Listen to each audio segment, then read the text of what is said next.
On March 13th, all of our worlds were turned upside down with the announcement of the national emergency. So at Animal Humane, what we did was focus right out of the gate on the safety of our team, our pets, and the public. And we just started pivoting. What do we need to do to react to this situation? One of the very first things that we did was close our thrift store because we felt it was an environment that we could not completely control. Again, for the safety of the team and our patrons, we closed thrift at 4646 Menaul Boulevard Northeast. From there, we focused our attention on bringing our shelter population down.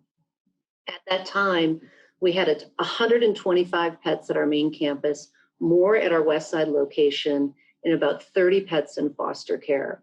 So we quickly advertised an adoption special, reduced the prices of our pets. That brought the public in, and we quickly placed our highly adoptable pets in loving homes. Then we knew we wanted to focus on dogs that we knew would be with us for a long time. We usually call those our long-term residents. The average length of stay for a pet at Animal Humane is only 14 days, but often we have dogs that are with us for 3 months, 6 months, 9 months. We absolutely wanted to move those canines into foster care. So we went to our incredible foster care family and we said, we need your help. We actually dubbed this program called Fetch Some Fun.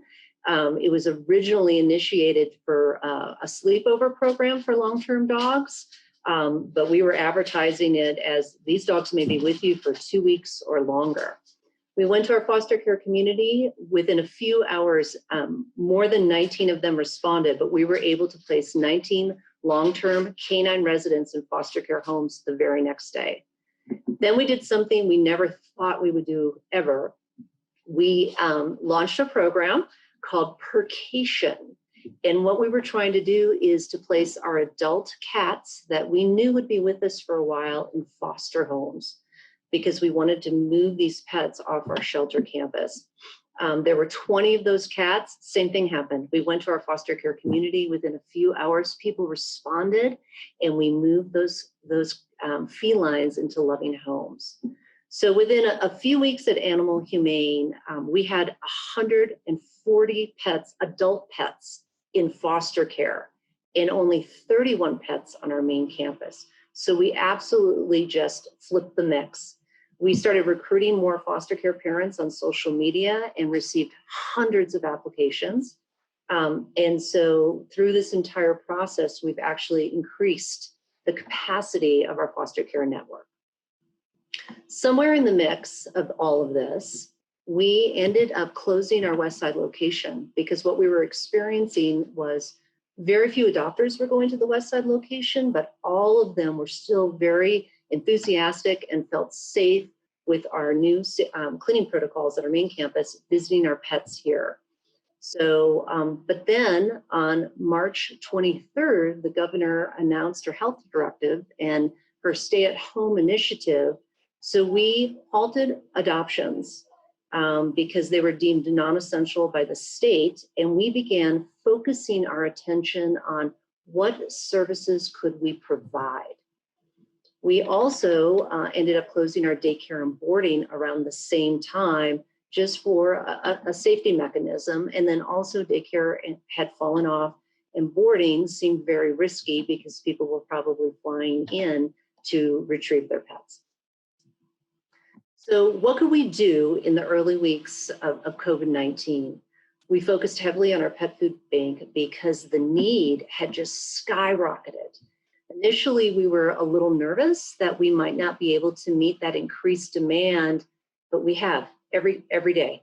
Our incredible community partners like Long Leash on Life stepped forward. They always donate food. They donated more. Clark's Pet Emporium stepped forward and did the same. And then we sustained our wonderful relationships with Walmart. Every week, our thrift shop box truck drives around our community, and they go to Walmart's and pick up bags of food. And then the public responded. You know, we were trying to make a little light of it and posting on social media. You know, if you're out looking for toilet paper and you want to pick up an extra bag of food and drop it off at the campus, we would be grateful. If you're online shopping and having goods shipped to your home, here's our Amazon wish list. We'd love for you to click on these links and ship food immediately to us. Also, there were many people in the community who made monetary contributions. That allowed us to purchase more pet food and again, sustain this valuable community resource for pet owners in need. The other program we focused on that is a long-standing effort at Animal Humane is Safety Net. Safety Net is a program that wraps resources around pet owners who are considering or feel this dire need to surrender their pets. The number one reason people attempt to surrender their pets is because their pet was injured and there's this emergency medical need. Now, although our clinic is not emergency based, we have strong relationships with about 20 private practices in the Albuquerque area. And based on the situation of the owner and the pet, we know who to reach out to. These veterinarians are wildly talented and incredibly philanthropic, and they work with us to provide their services at a reduced rate for these pet owners that we're partnering with. And then if the bill can't come down low enough, we have a dedicated donor subsidized safety net fund. We can dip into that fund and make a contribution towards that bill if it means that that pet can stay with that owner. We also focused on emergency intakes. Prior to COVID, throughout the day, we're taking in strays, we're taking in owner surrendered pets. We tried to pause that and really focus on taking in the most critical cases, which were injured strays or mama dogs and mama cats with their litters, or just perhaps little ones like this kitten pictured here. We took in little babies and sometimes with their parent. And again, we reached out to our foster care network and they responded. And so those kittens and mamas or just kittens or just puppies might touch down, and within a few hours, we were able to place them in foster care homes. We also focused our time and attention on our behavior helpline, which is a free service year-round for anybody. You don't have to live in Albuquerque to call the hotline. For the first time in a long time, pets were living with their humans 24 hours a day. And they were experiencing anxiety because they were, I guess their patterns really had shifted, and pets love consistency, we all know that. Plus they were picking up on the anxiety of their owners. So we did a big social media push and said, hey, if you need help, we're here for you, please reach out to us. We had just a surge of incoming calls, which was fantastic. And then our talented behavioral team also worked with all of our foster caregivers who may have special questions with the cat or dog that was living with them. On the clinic services, you know, pre-COVID, we would have clients checking in their pets all morning for surgeries, and then all afternoon our veterinarians would be doing wellness exams. But during COVID, we really, because certain services were deemed non-essential by the governor, we really began focusing on urgent medical care. So we were doing dentals and orthopedic surgeries that were urgently needed. We were also doing telemedicine. We have 3 exceptionally talented full-time veterinarians. They were on the phone with our clients, offering expert advice over the phone. We were able to continue doing medication fulfillment so we could ship medicines and prescription food to pet owners. And then our veterinary team was providing treatment for any pet in foster care if that need arose. Also, our veterinary techs were calling every foster parent every 2 weeks just to check in and make sure that all was running smoothly. So that's what we were doing in maybe the March and April. And then things just kept shifting as the governor began to lift restrictions. So at the end of April, we were grateful to receive a Paycheck Protection Program loan. Our PPP loan actually has allowed us to retain our entire team. And we are extremely grateful for that because they make every day happen at Animal Humane. And then we were able to start offering adoptions again. Here is, this photo says it all. It's working exceptionally well. We now have on our website, we list our pets that are available. Each of them have their own adoption application. People pull them out, they submit them to us. We do an initial screening. We quickly follow up with them. Sometimes it's only a few hours later to say, we'd like to talk through your application, please. We can further describe the personality of our pet, and we can further understand what they're looking for in their next best friend. If we, if everything aligns, we make an appointment. Many of those appointments are that same day or the next day. We're greeting adopters at the front gate. They all have dedicated parking stalls, dedicated arrival times. Our team goes out and picks them up at their vehicle. They're escorted to meet their pet. And so again, that's working very, very smoothly at Animal Humane. We also, with the lifting of restrictions from the governor, were able to start spay neutering again. Hallelujah. So we've been doing that. We have also been consistently offering curbside check-in appointments, both for urgent and non-urgent situations. And we have been able to, again, with the lifting of the restrictions, take on new clients. Now we started, because we continue to pivot what we were doing at Animal Humane, we launched into some areas we had never really thought about before. One of which was obedience training online. When we were still not allowed to do instruction in person, our behavior trainers switched to offering classes online. This is one of the first classes. It's a smaller one. Our trainer's in the upper right-hand corner. His dog is actually outside of the frame, but he was able to demonstrate the behavior he was trying to teach pet owners, and then pet owners were able to follow along in their homes, in their backyards. We received incredible reviews from this. We also made the decision to keep Camp Humane, to continue to the tradition of it, but to switch it onto a virtual format. So instead of having children on our main campus, which we love, we decided the safer option was to offer it live. And here's a photo. I'm in the forefront of this image. You can see there are some children online.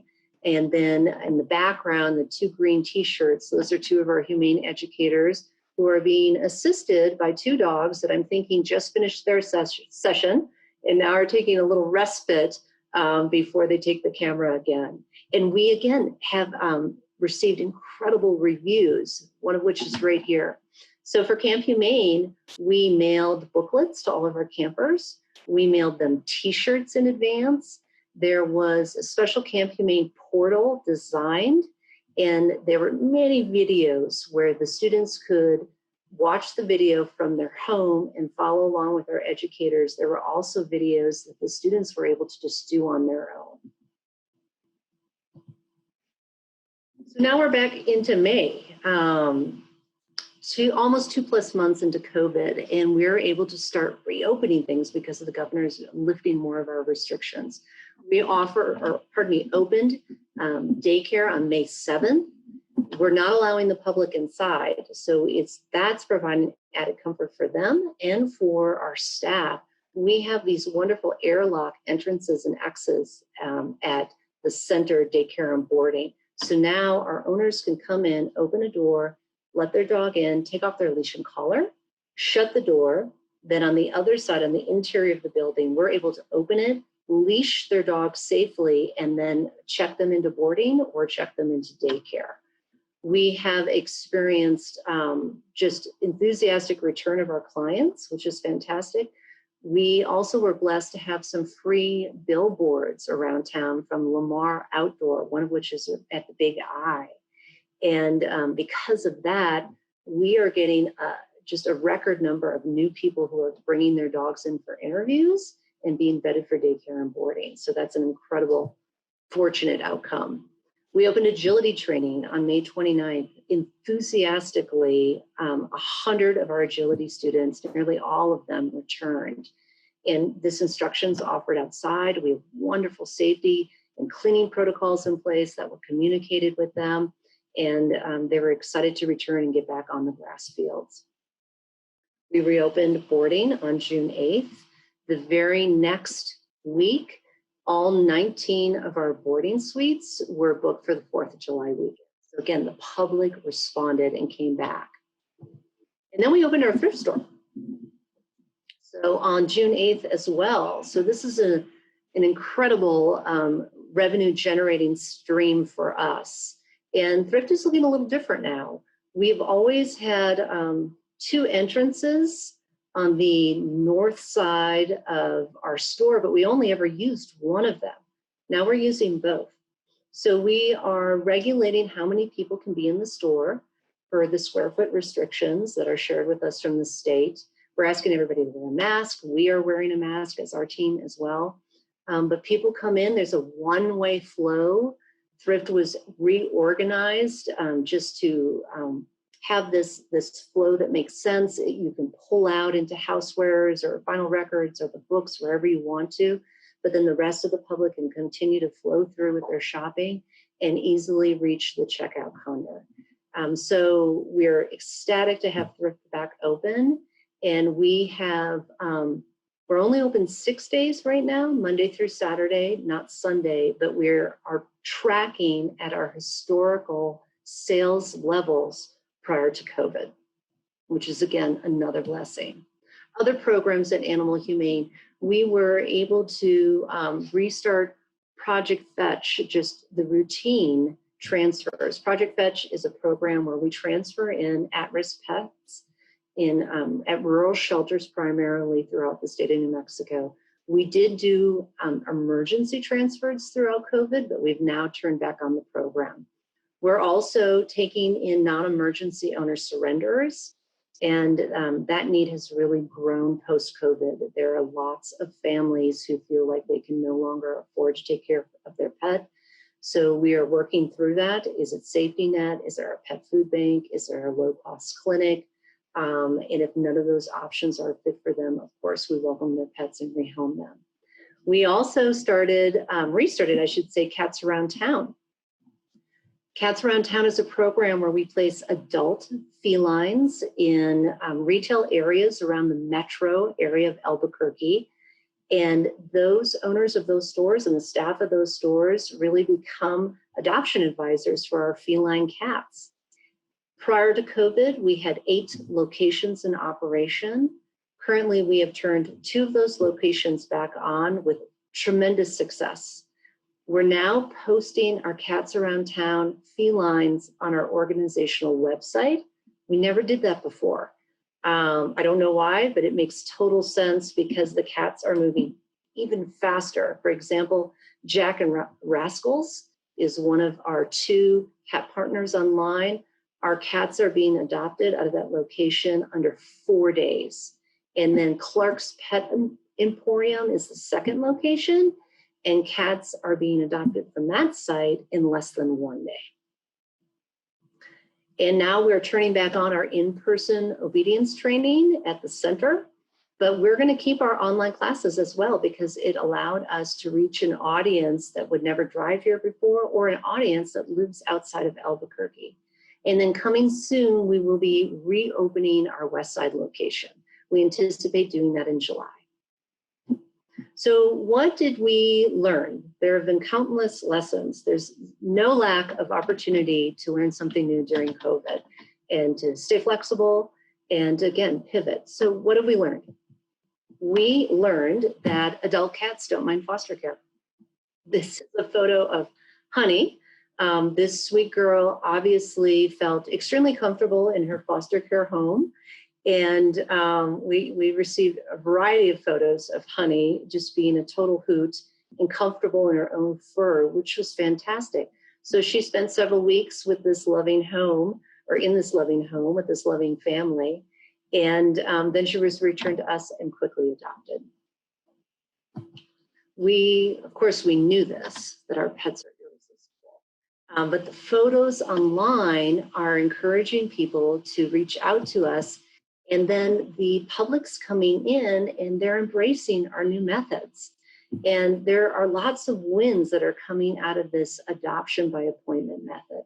For example, the length of stay for our pets is shrinking. When we are tracking now the number of days pets are with us after they come back from foster care, previously it was 14 days. Now it's down to 8.75 days. That's a 37% reduction. So pets are living at our shelter for a lot less time. Also, when we are doing these introductions in person of our pets after the public goes through the online application and phone call, when they come in for their appointment, 68% of those adopters are leaving with their pet, as shown right here with this woman who's very happily, you can see the smile in her eyes, leaving with one of our dogs. And we didn't honestly track this before, but anecdotally, and our team is very bright, they believe that that percent prior to COVID was only about 40%. So when we had just an open policy, show up whenever you'd like, whenever it's convenient for you, and people would come and say, I'd like to meet a dog or a cat, only 40% of those introductions were resulting in adoptions. Now it's 68%. Also, given the new methods, we're not quite at historical adoption levels, but we are at 87% of the pets we adopted a year ago. And that's tracking for both May and for June thus far. We also learned that our team is resilient and innovative. Throughout this entire time, they have been amazing. I've always been extremely proud to be a member of an Animal Humane team and certainly to lead it. But our team has been creative and supportive and positive. And whatever comes our way, we just think it through and come up with a new plan. And then that plan stays very dynamic and we make perfections to it as needed by staying in communication with one another. We learned that our foster families, boy, we knew this before, but foster has been this incredible safety net and valve for us. So this photo right here, 3 children of a new board member who joined our organization this year. This board member and his wife and these 3 children here, over the last 3 years, they have fostered 100 pets. This dog in this photo, Bandolier is his name, was pet 101. And when we went to our foster care families and said, hey, guess what? We can do adoptions again. Come on back. They were one of the families that said, we are never returning this dog to you. He's ours. We're keeping him. And they were one of 87 families who stepped forward and said, forget it. This cat or dog has been with me for 2, 6, 8 weeks. You don't get them back. And that was, again, a blessing. The other most common comment we heard from foster care families was, well, nobody could possibly adopt this pet better than myself. I have videos and I have stories and I have photos and I can do virtual introductions with my family and my friends. Let me adopt them. And then when I find the perfect person or family, I'll connect them to you. And we said, absolutely. Thank you for the assistance. So those are some incredible outcomes. And foster care continues just to be this amazing resource for us. As of today, we have 154 pets in foster care, and 142 of them are kittens. So as luck would have it, COVID struck right at kitten season when nobody in the community, nobody in the country was allowed to spay neuter. So there is no shortage of kittens right now, but we have them tucked away in foster care where they are growing strong and healthy. And then because of this network, we're able to schedule and time as they come back. Just like Peyton we met earlier, he's good to go and will leave here today undoubtedly. And then, of course, we've always known this from the start, that our donors are magnificent. So if any of you out there have donated in kind, monetarily, if you volunteered for us, if you delivered goods to us, if you fostered for us, I thank you. Your love and your support has helped us weather the storm.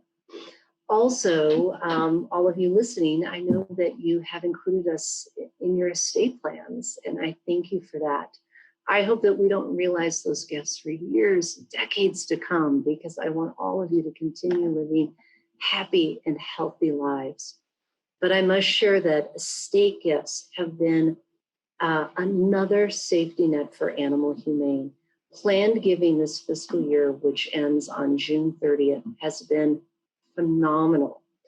It's actually represents 25% of our total earned revenue, which it's the highest I've ever seen it since joining the organization. So although we don't hope to receive your gift for years to come, I want you to know that when it arrives, it will be put to immediate excellent use, and it will help us weather the storm, or it will help us just enter into the next frontier at Animal Humane.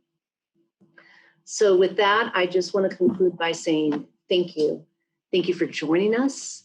Thank you for your support. Thank you for including us in your estate plans. Thank you for being part of our family, and for your participation today. And then I think I'm at the end, Erica. I'm not sure if there are any questions we want to answer. There are. We have a handful of questions, Donna. Okay. The first one is, can you tell us what's happening with Doggy Dash this year? Oh, absolutely. Doggy Dash, which will be on November 1st this year, is going virtual. Again, it takes us a while to plan those things, and because we're not sure exactly where we'll be health-wise, or restriction-wise on November 1st, we flipped it over to virtual, and the team is already working on it and has really exciting plans and ideas, and it's going to be just as magnificent. I know we're not all going to be in person together, but we, within our own little circles or individually, whether you're a dog lover or a cat lover, are going to be able to participate and still enjoy Dash. And there will still be a Dash t-shirt. And so if you participate, we can mail those to you. So thank you for that question. And then Mariah had a question about the status of our Trap Neuter Return program. Sure. So Trap Neuter Return, we are behind the scenes doing TNR. For example, when we have a light spay-neuter schedule in the clinic, because of our strong relationship with Street Cat Hub, we're able to reach out and say, tomorrow or in 2 days from now, could you bring us 10 feral cats? And that's kind of all behind the scenes. We anticipate turning Trap Neuter Return on publicly in August. So right now, it's just happening literally through the back door of the clinic, but soon. Thank you for that question. And then we had a question about Thrift. Is Thrift currently accepting donations? And if so, when? You bet. So Thrift is accepting donations on Tuesdays, Thursdays, and Saturdays from noon to 3 p.m. But I must share, if you want to make the donation, please be there close to noon, because again, we've had to change how we operate at Thrift. And we are now accepting donations in the parking lot, and we are storing them in a large storage area we have there. But even though it's large, it has a capacity. So if lots of people come through and that building fills up by 2, we may not quite make it to 3. And then thank you for your donations. Huge shout out to Thrift Shop in general. Thank you for our staff there, our volunteers that helped us reopen that store. If you can hang on to your donations a little bit longer, I would recommend that, because I wouldn't want you to come and then be told that we couldn't take it that day. And then we have one final question about donating prescription dog food. Where and when should that be done? That's an excellent question. I would say yes. But because the clinic is doing curbside and that door is not open, I think the best option would be for you to come to main campus, and there is a little side gate on Virginia Street, on the west side of Virginia Street, and it has a sign on it that says, if you're here to drop something off, please call. If you call that number, the staff will answer, and you can just say, I'm going to leave this food right here, and we'll say thank you very much, and then you may drive off, and we'll run out and get it, and then we'll bring it to the clinic. Okay, thank you, everybody. We're going to follow up and send all of you a recorded copy of today's presentations. My email is right here. If you have questions I did not answer, please reach out. I'd love to hear from you, or if you want to talk, that would be fantastic too. And then if you already submitted your question to Erica, she will hand them off to me and I will follow up with you. Thank you for being here. I wish you continued happiness and safety and a beautiful day. Bye-bye.